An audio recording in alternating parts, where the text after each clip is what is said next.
I want to talk tonight about basic libertarian beliefs and values. I refer to myself really as a liberal in the true meaning of that term, a believer in freedom.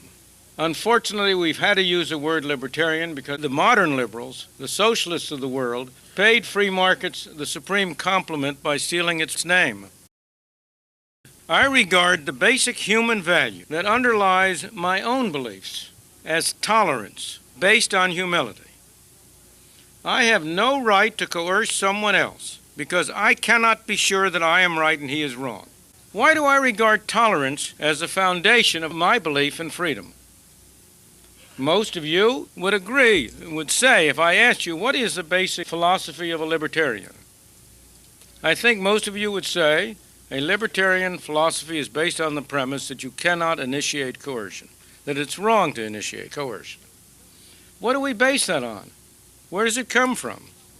If we see someone doing something wrong, that we know to be wrong, someone is starting to sin, to use a theological term, let alone may just make a simple mistake. How do we justify not initiating coercion? Are we not sinning if we don't stop him? I know only two answers occur to me that make any sense about that. One is, which I regard as largely an evasion, there's no virtue in his not sinning if he's not free to sin. That may be true, but then that doesn't apply to me. Maybe no virtue for him. That doesn't mean I should let him sin, because I'm sinning when I let him sin.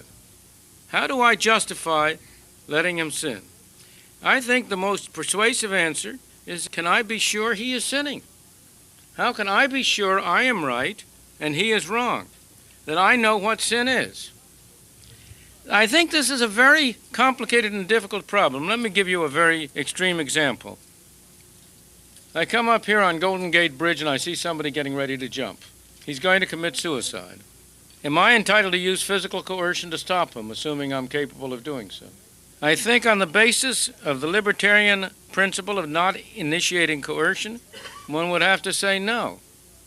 Yet I am sure that if most of you, like myself, if we could, would stop him. We'd grab him.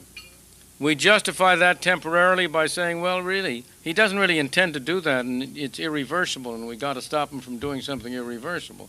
Well, we grab him, we hold on to him, and he gives a perfectly plausible reason why he wants to commit suicide. Are you going to let him go? I don't think that's very easy to answer that. In principle, we ought to say yes, and in practice, I doubt very much that many of us would really, assuming we had the power to hold him, would just let him go. I think what this demonstrates, fundamentally, is that no simple principle is really adequate. We do not have all the answers, and there is no simple formula that will give us all the answers.